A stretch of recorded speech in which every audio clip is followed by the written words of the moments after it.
All right, everybody, welcome back to the MVM Show. I'm Titus, your host, and before we get started, I wanted to remind you guys to check out Molar Choke Tubes.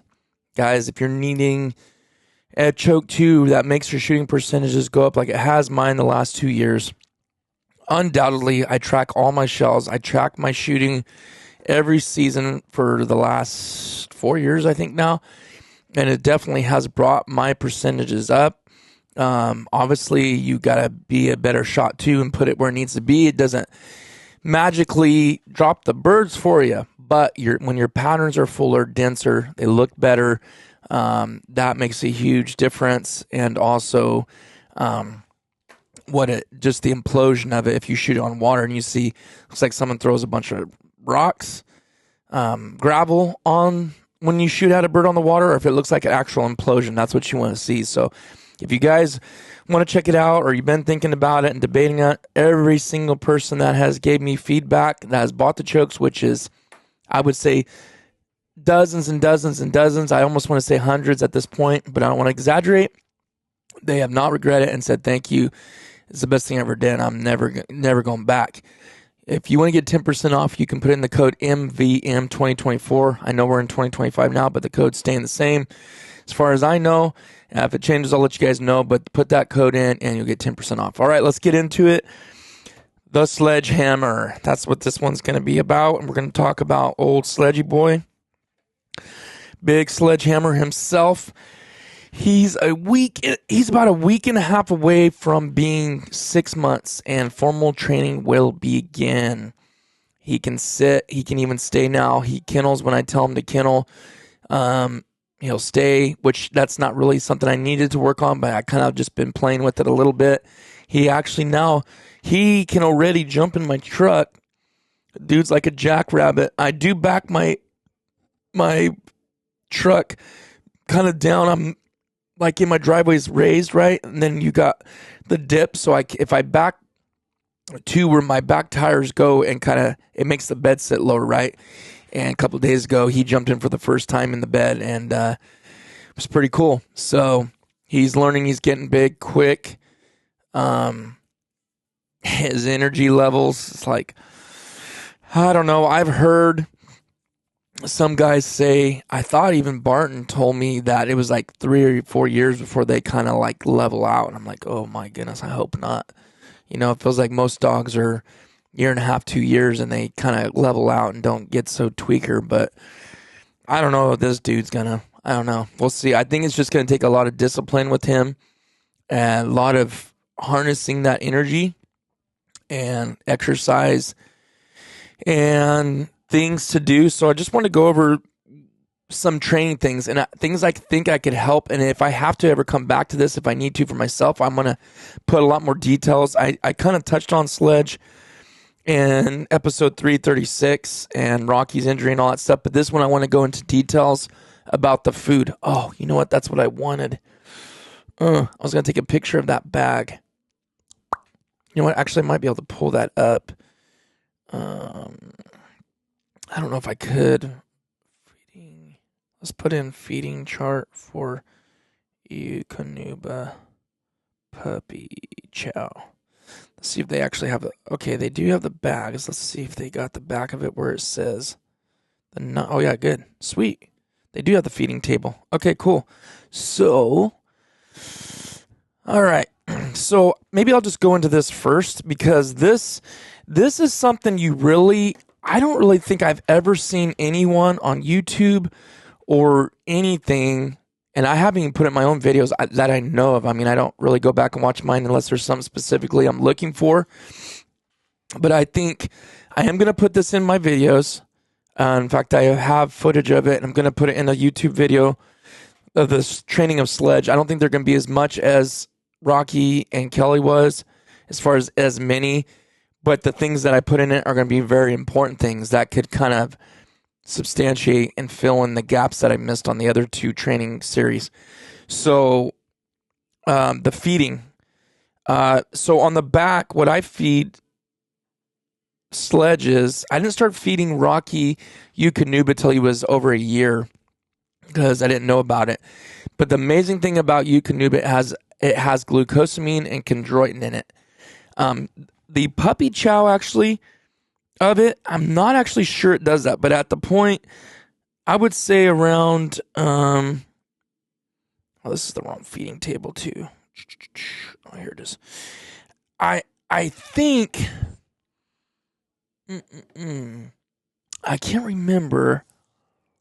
I was feeding him Pro Plan, which now I can't remember what brand that was, but I was feeding him Pro Plan. Why is that maker evading my mind? But anyways, I was feeding him that, and that was good dog food. The only thing I noticed, and this is the ticket, guys, because you're gonna say, "Wow, that dog food's quite a bit more."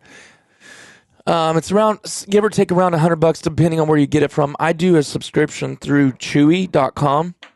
To me, that is by far the best deal that you can find, and the cheapest you're ever going to find anywhere if you get on a subscription. So you just got to kind of dial in how much you're feeding him and how often he needs it, and you can shift it to send once every 4 months. Once every 4 weeks, once every 2 months, whatever you want it to be. You can pause it if you end up stacking bags of food. Like, I don't need dog food. That came too fast. You can shift how often it delivers it. It doesn't change anything. You just get it set up on your plan. So I think that's a big tip I could give you guys is using Chewy. You save quite a bit per pound by doing that. So that's something to think about. You buy that stuff through Amazon. Now, that being said, you can go serve them, feed them the cheap junk that you can buy. And I'm not trying to diss anybody for doing that, because even my own friends do that. I'm like, dude, I get it, right? Dog food is not fun. If you can go buy it at Walmart for $30 or $40 for a 40-pound bag versus $90, I get it. I do. It's money, right? Okay, but here's the deal. Will your dog last as long? Will it get arthritis and issues with it down the road? Are you giving the dog the proper nutrition that you need to? You're not. Bottom line is you're not. I know it's a dog. Some people in this generation we live in treat dogs better than they treat humans. I'm not trying to act like that, but what I am saying is it is going to pay off in the long run.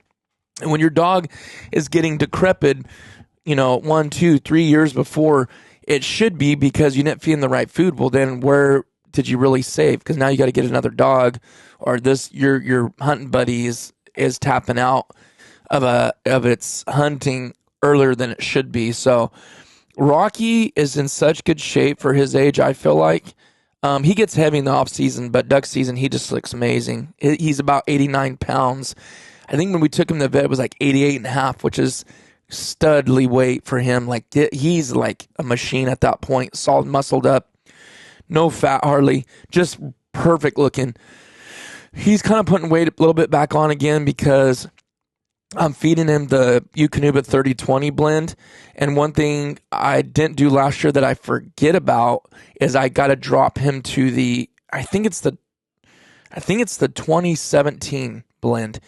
So less protein, less fats, because he's not needing that fuel to burn because he's not hunting in the off season. So he ends up putting a lot more extra weight on, which makes it tough for him at the beginning of the season. So that being said, that's a reminder for myself. Like, I'll finish this bag that he's got right now for the season, which if he wouldn't have got hurt, he would have been eating more, because on a daily, my vet said, Rocky, believe it or not, for as big of a dog as he is, 90 pounds, right?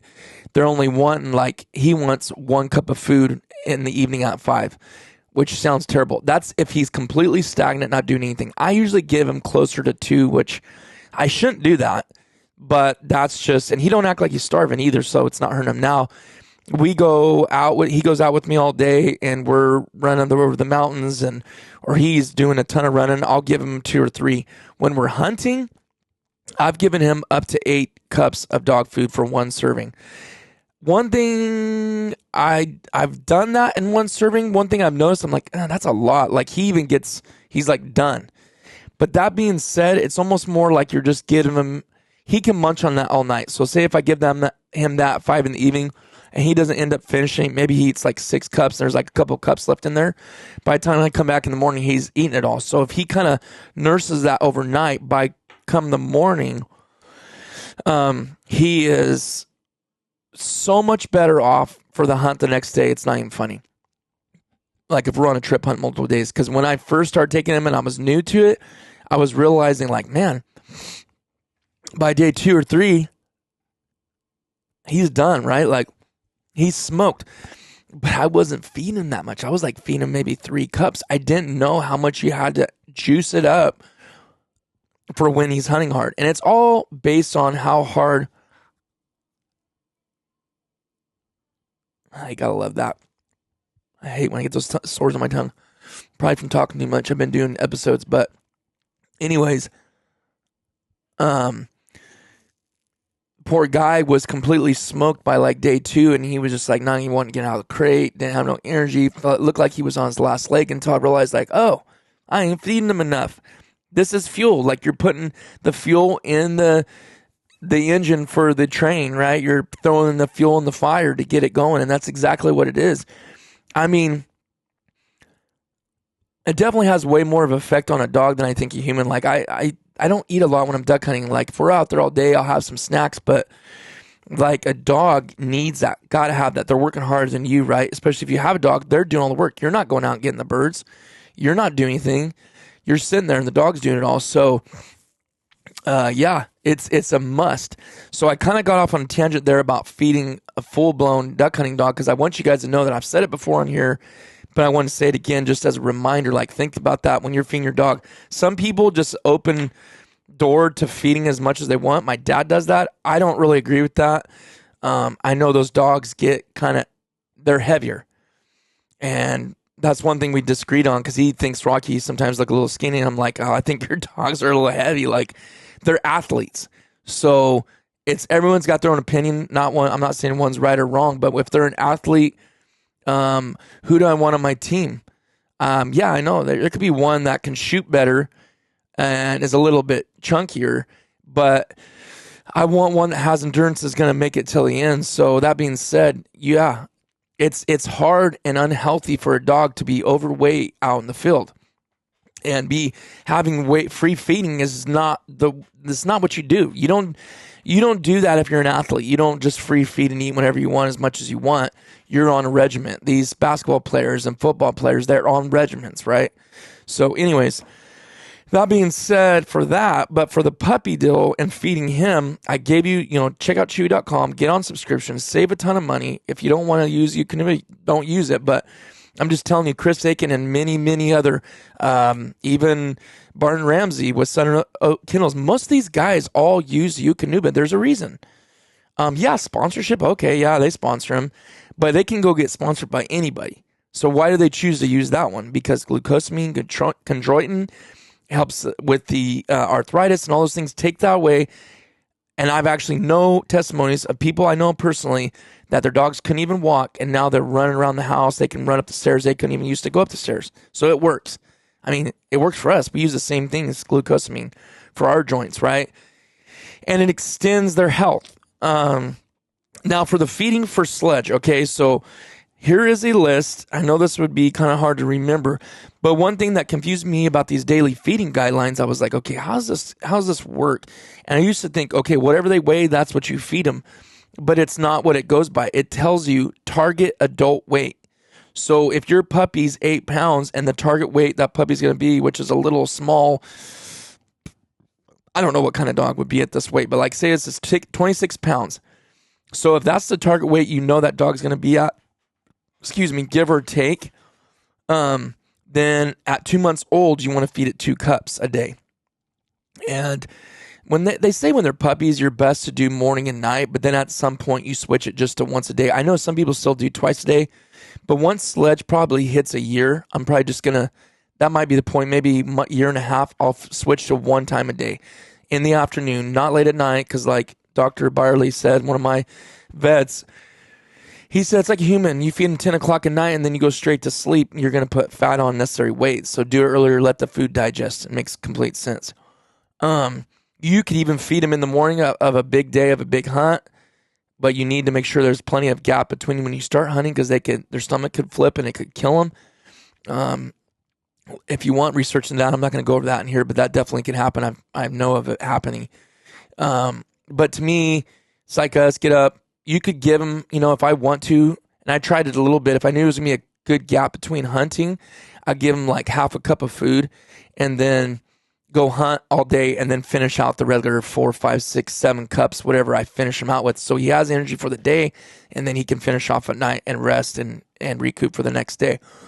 But I know Sledge is going to be give or take between 74 to 79 pounds. They don't really have any 80-pound dogs or above. So he might not even hit that for a while. He might be 2, 3, 4 before he ever hits plus 70 pounds. But I'm feeding him off the 77-pound target adult weight because the 66 is like, he ain't going to be that light. So I can even split that in the middle. But let's just say 77 pounds is the target adult weight because I know that's what the males weigh. So you kind of got to know that. And then we go across. At 2 months, he needs 3 1/4 cups a day. At 5 months, he needs 5 1/8 cups a day. At 8 months, he needs 5 3/4. But then notice this: at 1 year old, he goes back down to 4 cups and 7/8. So you amp it up, and then when they hit that year, then it starts going back down. And I believe there's some other ones that go past a year, which I would actually switch to the adult feeding. Let's see if this one has it. This is Eukanuba 2, but I think it's the regular. Yeah, see. So now it says for a full-blown adult dog, which if you want to say that's 2 years old, at 77-pound adult weight, that's 3 cups and 7/8. So that's dropped quite a bit from almost 5. And that's a low-activity dog. If there's moderate activity, it would be 4 cups. If it's high activity, like hunting all day, it's closer to 5 again. So Rocky, I don't know why my vet says to feed him when he does. Because he kind of has a weight problem. Like it's not like I have 10 acres for him to run on. If I did, it would probably be totally different. I'd probably feed him 2 or 3 cups. So you just got to know how much activity is my dog getting, how much is he getting exercise, and then I'll base his food levels on that. And then, of course, during duck season, 30-20 blends great for a full-grown dog. And then off-season, maybe 20-17 or just regular dog food. But back to Sledge, he's getting the puppy chow. And it's don't get it mixed up because there's actually 2 with Eukanuba. There is the under 12 puppy, and then the one that I'm feeding them, and then there's an under 2 years, and then the one I'm feeding him is the performance. So I haven't researched, and I guess I could tell you real quick if I look, but I'm not going to take time to do that. The performance is different. It actually has like a yellow lab on it. A yellow lab puppy, and you can buy it in I don't know why in Chewy it's saying 35-pound bags. I thought mine, oh yeah, that's right.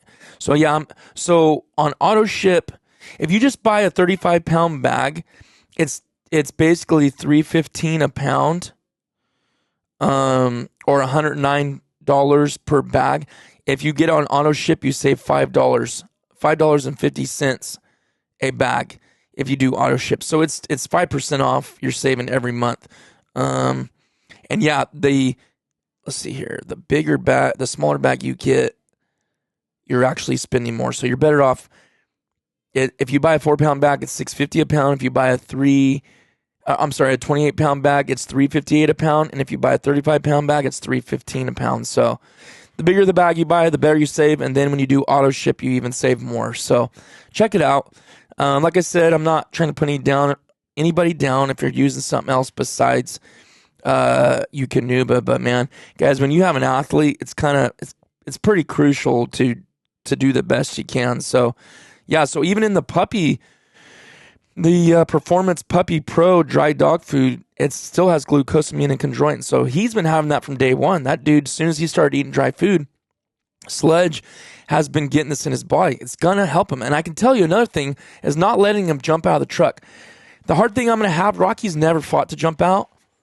I didn't really train him not to do that, but he won't really do it. He will if I called him and he was standing on the tailgate, but Sledge will just do it. And I'm trying to break him of that right now because think about all the pressure jumping out of the truck onto their front shoulders. Super rough. Especially if you're doing it all the time. So, Just better off not to do that. Okay, actually, and then it says right here, when to transition your puppy to Eukanuba adult dog food. If they're a large breed, which is over 55 pounds, it says transition at 15 months or older. So there you go. Dogs 7 years old or older switch to senior formulas. I might have to switch old Rocky Boy's food up. Okay, but in this puppy, Performance Puppy Pro, wow, he's actually at 28 and 18. So 28% protein, 18% fat, 4.7 fiber, and there's 10% moisture. And what I was going to say is when they're on this food, he might poop twice a day. Why? Because he's absorbing the nutrition out of this. Why are they pooping 6 times a day when they're on the cheap stuff? It's because they ain't getting anything. It's like you going and eating Taco Bell. You ain't getting no value out of that. If anything, you're getting soy, which is destroying your body. It sure ain't making you an athlete. That's why athletes eat steak and rice and these things that are good, right? So that being said, that's good to know. So like around 15 months is when I'll switch to the adult. Actually, and even on the back of this bag, it says that. So it goes to... Excuse me. Oh, I'm not going to worry about that right now. We'll move on. But so that's feeding. So right now, Sledge is over 5 months. He's 5.5 months, actually. He is getting... Oh, let me think. We're basically at with him 4 cups total for the day, which, let me see. Let me zoom in here. His target weight 77 pounds. He's 5 months. So he's at 5 cups. That's basically what it says. Now at 6 months, it says to give him 5 5/8. And then 8 months, 5 3/4. And then at 10 months, it starts dropping back down. And by the time he's a year, it'd be 4.5. So he's eating a lot, man. He's burning through the dog food. More than Rocky is right now, but he's not heavy. His coat's super shiny. He only goes poop a couple times a day, less mess to clean up. He's absorbing it. He's healthy, right? So, he's in great shape, and that's what I do. So he's getting 2 cups in the morning, first thing like 6 or 7 in the morning, and then I give him 2 cups again around 4 o'clock in the afternoon, 4 or 5, give or take. So that's the feeding regimen for Sledge. All right. Crate training. Let's go into that real quick. The feeding was a big one because nobody talks about that. So I know I rambled about that for 20 minutes, but I wanted to get out everything on that. After that, the crate training and stuff, there's not much. It's not going to take long. So let's go into crate training. The dude pees like a racehorse. It's unbelievable how much he pees.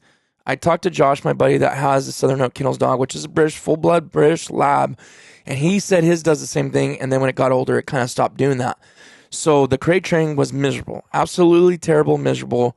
He's peeing all the time. He's peeing in his crate. Once they start the habit, it's hard to break. I broke him of it. Was getting up in the middle of the night when he was new. Then I started using puppy pads in like a little metal playpen thing for him. That started working. He was going on the pads, which I don't always feel like that's the greatest thing either. Because then they're wanting this certain material to feel like they got to be on. He acts like he can't go pee on rocks. Do not try to explain that to me. That one I don't get. He loves going to rock. Whatever you train them on, like I'll take him to the yard and go pee on our grass, and he'll go right to the grass and pee. But he also will pee on concrete too. But he started doing that in our garage. And once they get that in their head, like, oh, this is a spot where I pee, it's hard to break him.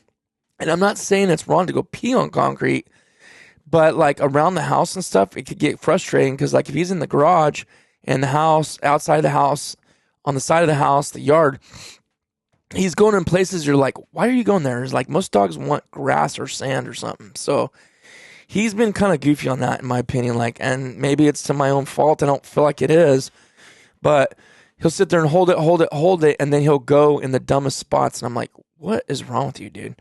But my buddy said his did the same thing. And like I said, I'm not trying to compare him and Rocky to each other, but I never had that problem. So it's just a new beast, a new thing I have to face with Sledge. But the best advice I could give on that from personal experience is each dog is so different. You're just going to have to play with it. And obviously when they're 6, 7, 8, 9, 10 weeks old, you're going to have to get woken up a lot. You're going to have to let them out of their crate when you're doing crate training. You want it to be a place they like and they get used to. You can't not put them in there. But man, don't just do your best and don't get them out when they cry. If they're crying, don't let them out. That's the worst time because now they're going to think, oh, every time I cry, I can get out. You do not want to start that habit because that will carry into their adult years. If they don't let them pee in there, because once they start peeing in there, they're like, oh, that's what we're supposed to do too. So you want to let them out enough when they're that little that they never have an accident. They don't even have time to. Maybe you get them out, they don't even have to pee. But it's better than having them pee and then trying to break that. That starts you up a creek. You got to really clean it out. You got to desanitize it, get the smell out of there, because once they think, oh, I've done that, and they have that smell, they're just going to keep doing it. So you don't want that to happen. So you might have to try different things. I can't give you a straight answer for what the best thing is. If you have property in the country and you have more room, I think it's way, way, way, way, way easier. If you're going to keep your dog in the house, that's a whole different ballgame. You ain't going to sleep for the first 4 weeks, really, because they're going to be howling at the moon. And they need to get out and go pee, so you got to get up every 2 or 3 hours, let them out, go to the bathroom.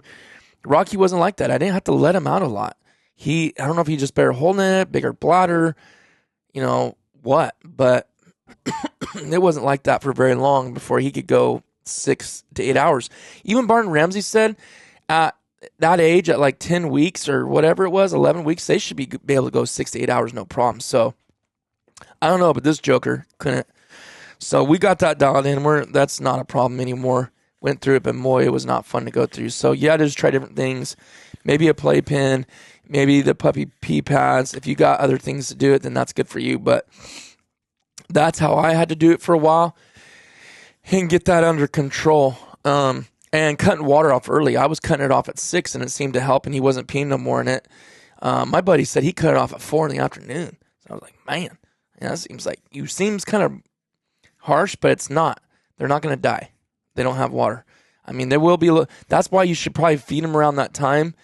Feed them at 3 or 4, and then let them have access to water till 4 or 5, and then cut it so they can at least get that water after they eat, because you really need a lot of water with feed is what they need. Dogs do anyways. So that's that. Retrieving. The dude has an insane drive, and I guess I'll do drive and retrieving together. Rocky never loved to retrieve like that. Not to this level. So I'm giving you the goods and bads of both, right? Like Rocky was better than this, but then Sledge is better than this. Like I'm not picking on one or the other. I'm just like comparing because I have something I see, right? As a dog owner of these two totally different dogs. His drive for a bumper is absolutely mind-blowing.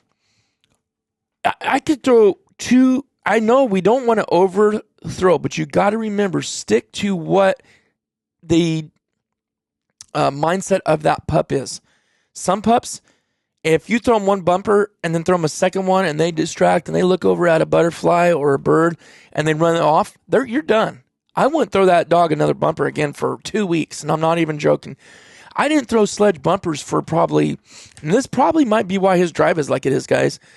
I don't think I didn't throw a single bumper to Sledge for from the time I had him at 8 weeks which is 2 months, till basically 5 months. He never had a bumper. I threw him one green wing, a couple tosses, twice. So 2 tosses this day, and maybe a week later, 1 toss, and that was it. Literally it. That's all he's been around. Birds, ducks, some mallards too. He's got to smell and sniff him. He really liked it. Like you could tell he was birdie, like come out and boom, his head turned over because I had some birds laying there, right? No bumpers, maybe once every couple weeks. As not the hard plastic ones. I'm talking about the little ones that they gave me, like the weird foamy looking ones. A couple. Then I throw him those little 2-inch bumpers. I just started doing that about 2 weeks ago. And my goodness, the drive he has for that is mind-blowing. He already probably has more drive anyways than I was used to. But the fact that I almost hold them off for that long, I think it skyrocketed it. And his speed, so you don't make him steady right now, right? He's too young.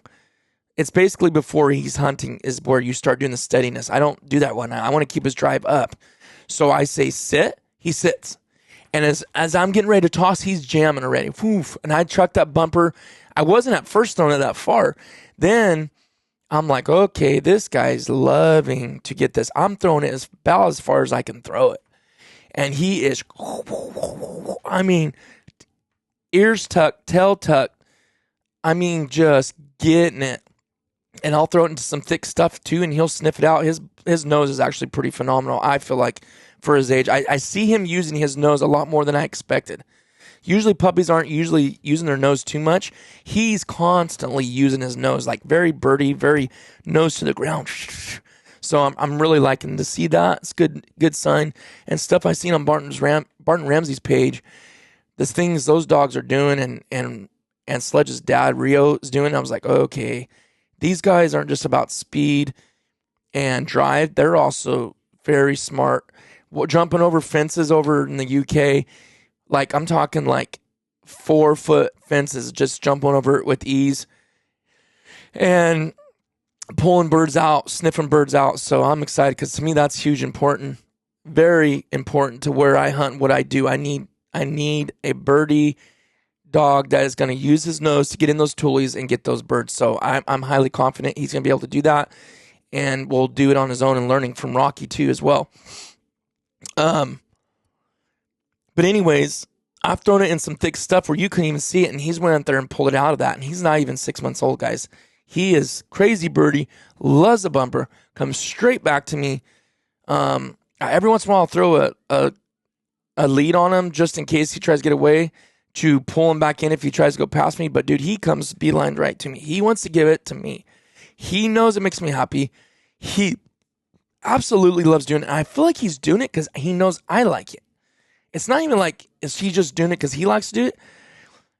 It's like he wants to please me.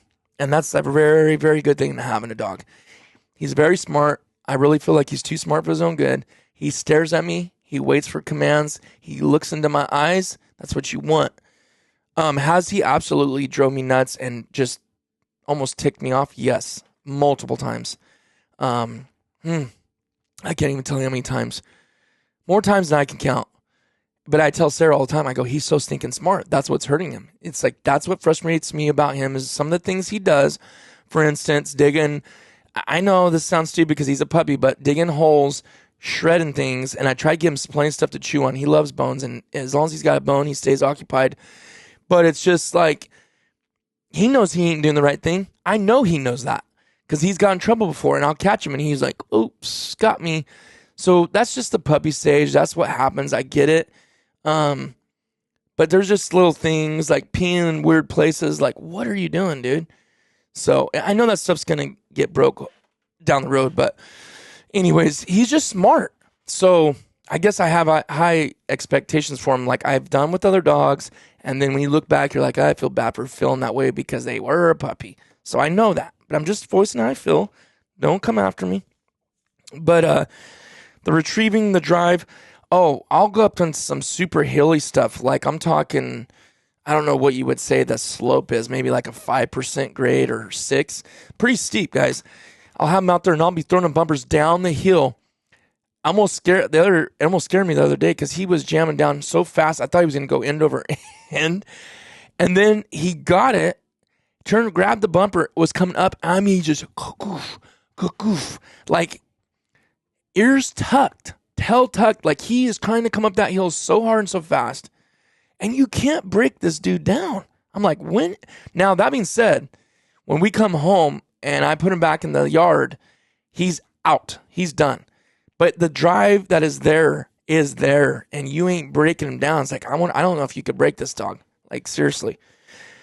It's so cool to watch him just trudge up this hill, and it's so good for him. It's burning out that energy. It's building up the drive. I'll throw him. I would never have done this with Rocky or Kelly, but I'll throw him 7-8 bumpers. And he is still jumping through the air trying to grab the bumper. I mean, he wants it so bad. And I take it away from him. Let him want more. Don't wear him till he doesn't want to do it no more. And then I won't do it for 3, 4, 5 days, right? So He's also at the age he should be starting to start losing his baby teeth from that 5 to 7 month window. So I don't know if that's going to affect how he's going to want to grab those bumpers. If that's the case, I'm not going to throw him any at all. I don't need to. There's other things for healing, sit, stay, all this other stuff that he's got to go through, and then force fetch. I don't even want to think about how that's going to be. I mean, it might go good. He don't ever really want to let go of those bumpers. He don't want to drop them. So I'm wondering if force fetch might go pretty good. But anyways, I guess that's kind of all I'm going to say about that for now. That's where we're at. Hopefully any of the things with the feeding and the retrieving and any of that and the crate train will help you guys. I can't really think of anything else that I want to say about that, but just hopefully that helps. Be patient. I'm telling you something to do that I have a hard time doing. I have a hard time being patient, but I know that it works. I know I can break the dog, meaning not in a bad way break them, but like I can break their stubborn streak. I can get that out of them, and I can have a great dog. So I'm too stubborn to let them overcome me. So, because I a couple times I'm like, dude, this dog's gone. I can't do this energy level. But he has shown me things that I know he has amazing potential. He has amazing bloodlines. His father's a stud, literally. So I know we have a good chance of having an absolute rock star. It is hard with 2 dogs. I will say that.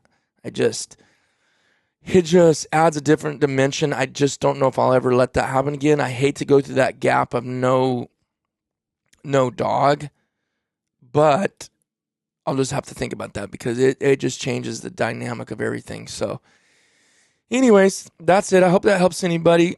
Thanks for listening in, and we'll see you guys on the next one.